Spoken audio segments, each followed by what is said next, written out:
ও এখানে প্রতিনিয়ত হুমকির শিকার হতো। ওর ফোনের মধ্যে বিভিন্ন মানুষ ওকে হুমকি দিত যে ওকে মেরে ফেলবে, ওকে রেপ করবে, এই অনেক কিছুই বলতো। তো সেই ক্ষেত্রে হচ্ছে যে আজকের এই পরিণতি। এখন এই মোড় অনেক জায়গায় যাবে, তো আমি কিছু বলতে চাচ্ছি না ভাইয়া, প্লিজ। এই যে এই বাসাটি থেকে মূলত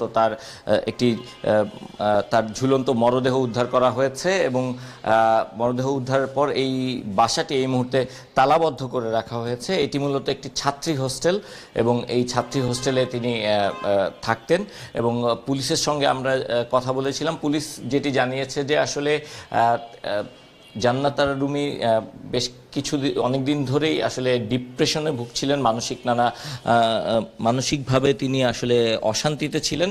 ভবনের যিনি মালিক রয়েছেন তার সঙ্গে তারা কথা বলেছেন। গতকাল যখন এই ঘটনাটি ঘটেছে সে সময় তারা চিৎকার চেঁচামেচির শব্দ শুনতে